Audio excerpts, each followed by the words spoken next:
Kale mbadde nakava ku bwa Kadama nga nakava Saudi Arabia nenvaayo mu gw'omwenda nenzija n'akasente kange konna nga bwe najja nako ne kapoloti nalindese nkaguze labanguza ne chairman yanterako omukono tebangambako nti oba wano nema oba ki kubanga olabira ddala nawe olaba tewali mazigaliwo nengula bwe naleka nteesewo akalumu kamu kati mbadde nteeseeko lumu nga ziweza 6 nenga mbadde nsaba singa wabaawo n'omuzira kisasobola okunziza ku kyeyo kubanga kyo kisuse kino siina bana tebalina kyakulya sente zonna ziweddewo. Omulimu gwa nema gwekoze ng'ekukola mu nkola eteri ya buntu. Abantu bano bamazeewo emyaka egiwera era ffe tubadde mu bukulembeze era okuvanga nkyali mwana mutonga bana abantu webali era n'agamu amalaalo wegali ag'abantu okuva ndooza emyaka egyedda. N'ennema yazo olunaku lumu n'egamba ebibanja ebyo wadde babibaddemu emyaka 5 okusinziira ku tteeka ly'ekyenda ebyo ebibanja ebyo ebyeddiza ekyo si kya bugunjufu. Oyagala okulaba ennyimba comedy oba interview z'abayimbi empya genda ku yo TV app Bolingo Extra ku shillings 6 ofune MBs 250 okulaba kyoguze onyumirwe. Amanya nze Nsuuga Mustafa nkola ne Alihira Holdings Uganda Limited. Tuli bakozi ba biodigester wamu n'okuzimba okwenjawulo. So olwaleero tuli waneeno nga tuli nkola biodigester. Ekyenjawulo ekiriwo nti yo eri mu basement wakati okusinziira nga bulijjo abantu mu kiraba ti eno parking lot. So eri wansi eri parking lot eri mu basement. Leero tukoze size y'abantu 5 ng'era erina capacity okusavinga ekizimbe kino kyonna nga wekinaabeera. Waneeno ng'era emigaso gya bulijjo gya biodigester tebagenda kunuunamu. Atwetaaze ku namba z'essimu 07017669992 ne MTN 0789224230. Enamba ezo zonna kweziri ku WhatsApp. Morris Cakes and Events Limited bakola cakes eza birthday okwanjula baby shower bridal shower mu buli design yonna gy'oyagala traditional cakes n'ebika ebirala kosa n'okutegeka emikolo ne girabika bulungi. Basangibwa wa Kaliga okumpi n'akatale k'aba veteran ku namba z'essimu z'olaba wansi awo ku call ne WhatsApp kola order keke kutuukako yonna gy'owangaalira. Nkujjukiza gwe omulungi atulaba nti tuli ku Farukwa Sons batunda ebintu ebikozesebwa mu nnyumba byonna. Oyagala bibajje bitanda dining, oyagala ntebe ennungi za class ziriko, oyagala wardrobes ez'omulembe, oba oyagala duvet, bed covers ez'omulembe, oyagala bitanda bine bitagwamu bitagombe bitalumya mugongo byonna. Farukwa Sons basangwa kibuye ku Ntebe Road bali opposite ne Petroske okumpi ne Keti Motors. Genda obakubire kusima namba za simu ziri wansi awo yogerako nabo. Jango lambule jango gule. Nze lujja omulungi atulaba okwetola ensi yonna tukyali n'abana Uganda ennyumba ze bamenye mu bitundu by'ennansana wano. Kitundu nno kinene kye bamenye ennyumba olugendo luwanvu lwa ddala so tutuuse wakati kati wano bayita mu Nasaabi era nga omukyalo ono gwe mulaba yasuze wano yafunye maze wiki batumenya kuva ku Lwakuna leero lwakumeka leero lwakunera wiki yakubiri nga tusula wano tukuma ekyoto ne tusula wano n'obubbebi bwaffe tetulina kyakulya kuba tosobola kuleka bintu awo abaana tetukyakola naye mu butuufu tusaba abazira kisa bali eyo Mukama abakwate ku mitima mutuyambe kuba embeera yombi nga bw'olaba wano wensula sina wakwebaka. Obadde okola mulimu ki? Oba okola mulimu ki? Omulimu gwenkola kale mbadde nakava ku bwa Kadama nga nakava Saudi Arabia nenvaayo mu gw'omwenda nenzija n'akasente kange konna nga bwe najja nako ne kapoloti nalindese nkaguze labanguza ne chairman yanterako omukono tebangambako nti oba wano nema oba ki kubanga olabira ddala nawe olaba tewali mazigaliwo. Nengula bwe naleka nteesewo akalumu kamu kati mbadde nteeseeko lumu nga ziweza 6 ng'ennyumba ngiserese bulungi nga ngiteese mu ssente zange kumpi miliyoni 2 ne kati essaawa zino nsula bweru. Obadde obeera wekka n'abaana oba omwami abaddewo? Mbadde mbeera nzekka n'abaana nze si ebyo by'abaami nabyesonyiwa.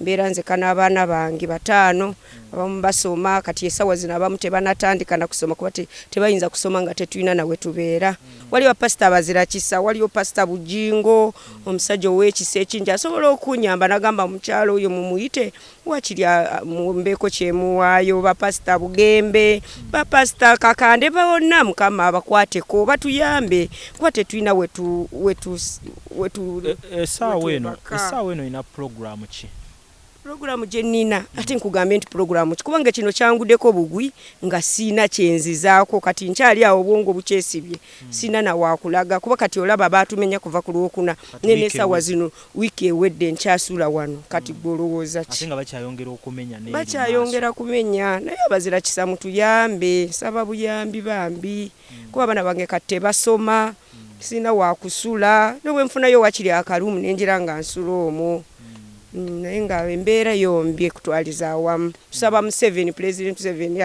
atudirizeemu ekisa abeereko n'ekisa mbadde nkyali mbi okuzimba kutereeza nju nga njagala abaana bange nsooke mbatereereze ennyumba yaabwe etereere ndyoke ntandika okukola bwetyo nga bw'omanyi obadde tolina programu eddayo mbadde njiyina naye kati nnoonya ne wendeka abaana sirabawo yo mbadde njiyina naye nga si kati ewaffe Mutukula eyo ewaffe Mutukula naye nga mbadde nsaba singa wabaawo n'omuzira Kisa asobola okunziza ku kyeyo kubanga kyo kisuse kino siina baana tebalina kyakulya sente zonna ziweddewo nsaba buyambi munyambe oba kino bo batompadde sente naye nonteekamu kuba pasipoti yo njiina naye eyo basobola okuwa n'olabirira abaana n'olabirira abakadde bano n'ofuna kasente abaana eno ne basoma kuba nina ali mu senior 6 nina abali za P7 nina obuto obubadde butuuse mu P4 kwega kati sina engeri gye ntandika kuba olaba omwana nga talina na wasula kati esawa zino tasobola kukeera wano ku makya wano mu nsiri n'agenda kusoma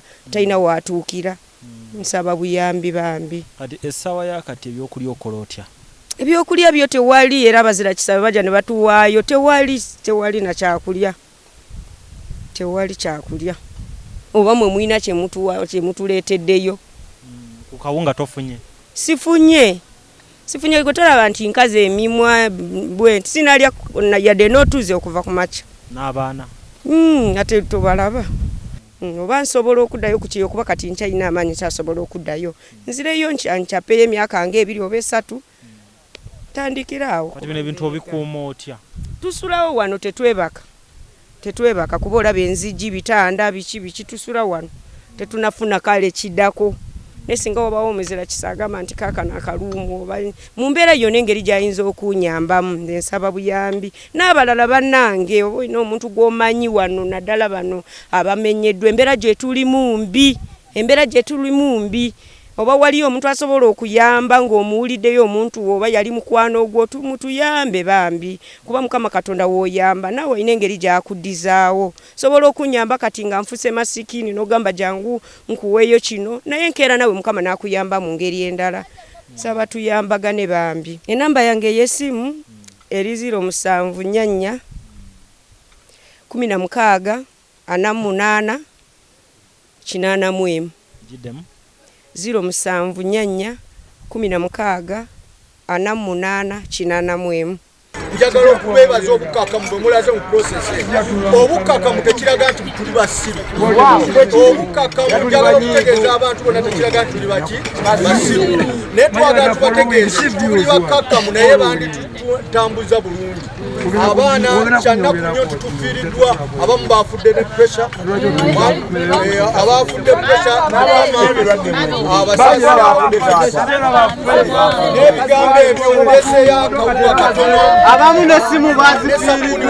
omulimu gwa nnema gwekoze ng'ekukola mu nkola eteri ya buntu abantu bano bamazeewo emyaka egiwera era ffe tubadde mu bukulembeze era okuva nga nkyali mwana muto nga bano abantu weebali era n'agamu amalaalo weegali ag'abantu okuva ndowooza emyaka egyedda naye nnema yaze olunaku lumu n'egamba ebibanja ebyo wadde babibaddemu emyaka 5 okusinziira ku tteeka ly'ekyenda ebyo ebibanja ebibe ebyeddiza ekyo si kya bugunjufu okweddiza ebibanja by'abantu oba okweddiza awantu w'abantu olw'okuba etteeka erimu eririwo Etu bonogoba abantu bano olina okulaba bagenda kubeerawo batya. Abantu bano balina abaana, balina ebintu, abaana bagenda kusulawa. Obulwadde bugenda okufuutuka wano obw'amaanyi, tugenda bukolera ki nga ffe abakulembeze. So ndowooza gavumenti yandibadde ne safety measures okulanga abantu ebawa conditions ennungi ak'okulya ne basenguka nga basenguse nga balina peace. Ekirala, abantu bano abavudde ku emirimu gyabwe gifudde bagenda kudda nabo wa bwe bubbi obugenda okufundikira okubeera obungi. Nansana tubadde tuli yaddeko emyaka egigenderedde. Obubbi obwali wano mu Nansana nga ne bw'oba otambula n'akantu bakakubbako. Kati olwaleero obubbi bugenda kufundika. Tusaba gavumenti etuyambe eyambe n'abantu ba bulijjo ng'ebafunira temporary structures mwe basobola okubeera, ebafunire ku kyokulya bwe kiba gye kiri. Tusaba mu bwangu n'obw'ekitalo. Ate tutegeeza ne Buganda Land Board waliwo programu eya kyapa mu ngalo. Abantu bano abamu beerigisalinga ne programu ya kyapa mu ngalo. Bwebanga Buganda Land Board yali egamba nti ettaka lino lyali lyabwe era n'ebawa kyapa mu ngalo, abantu bano Buganda Land Board yandibadde yankizo nnyo okuvaayo n'eyogera ku nsonga ezo, n'eyogera ku bantu beyawa kyapa mu ngalo. Naye kati abantu buli omu bagenda balinganga mpunge kwegamba abantu abatali mu nsi yaabwe. Tusaba ne Buganda Land Board eveeyo n'eddoboozi eddamu eggazi erabe nga likwamfatinga abantu bano. Ekisembayo njagala okwebaza abantu bannayuganda abannansana okubeera abakkakamu. N'ekyo obukkakamu tebutufuula bantu basiru. Abantu bano tolooza asituse wano agenda kuvaawo n'obusungu bwe n'obukkakamu bwe, naye ekigenda okuddira kiyinza obutaba kirungi mu ggwanga lino. Eggwanga lirina okuba nga liwuliriza. Eggwanga lirina okukuuma property n'obulamu bw'abantu. Olwaleero ffe tuli wakati mu kumenya ebintu by'abantu. Kya nnaku nnyo era tuwulira ennaku ffe ng'abakulembeze. Ffe abakulembeze batutadde ku pisto ennene nnyo nti abantu bano leero obawadde akawunga leero naye enkya bagenda kulya ki? Enkya bagenda kusulawa? Abaana baabwe bagenda wa? You know, it is the role of the government okola ebintu ng'ebyo. It is deplorable, it is highly deplorable to see what is happening today in Rubiji. I've lived here. The many years I've been, I'm now clocking to 51 years. But I've seen this housing. I've seen this development. NEMA has just come in 1995. It has been monitoring all the activities, people building every day and then. Where have they been? Not to stop people from building. Then coming at such a time, you demolish and you tell the people to go away. More than 2,000 people, where are they going? What are they going to do? The government, if the government is to do such a work, it should have planned first. Where should I take these people? Like other countries, even in neighborhood, they would have planned where should we take these people? What should they eat in that temporary period? But the government is adamant, it has left the people to roam around. What will come out is we are going to have thugs, we are going to have bandits, we are going to have all people who are irresponsible. So I'm begging the government to stand now with these people. The little they can provide, if they have iron sheets, please bring them. If they have temporary structures that they can construct for these people, let them do it so that people are comfortable where they are. Today we are just doing, literally you would think that we are giving nothing. It is too little. There are a number of people. Some are there in other villages in Uganda. So we have only given portion to only people who are here. It's too little for them. Too little for them. So I'm begging the government, if they can have food, please, we are begging you, give them food. So the little I've given can only last for one day. Where are they going? The iron sheets have been destroyed. You are seeing how they are sorting out bricks. They are not in good condition. So the people need some small support to sustain themselves or where they are going. Buganda Land Board should have a big voice in such an event, because there was a program which they used to call Chapa Mungalo, where every individual who had a plot would register with the Buganda Land Board, pay some money, and then they give them a chapa mungala. And most of these people have it. But we have not had Buganda Land Board coming out and telling the people of their chapa mungala. Yeah? Because if such a scenario happened, Buganda Land Board should tell us where we dealing with a bad dealer, where we dealing with the wrong institution. So we need to know that. They need to come out, talk to these people, comfort them at least, that don't worry, we may provide this ABCDE. Company ya Wildlife Millions EU abatuuse ebizigo okuva South Korea ne USA ebikola ku lususu n'enviiri bakuleetedde ebizigo ebigenda okunyiriza. Ebizigo bino biyoyoota olususu ate tebikujja kukkalayo. Olina ebizigo ebyakwokya, olina mbalabe, weekwata ebizigo bya Wildlife Millions EU bikola ku mimwa n'olususu olukakanyavu era bigoba n'enkanyanya. Tulina ebizigo ebikuza enviiri, ebigoba situka mu mutwe n'ebizaawo enviiri ezaakutuka. Ebizigo byaffe bya butonde n'akawawo akabivaamu ka butonde ate tetutunda bicupuli. Gwabyetaaze tubikutuusaako wonna w'oli okwetooloola ensi yonna.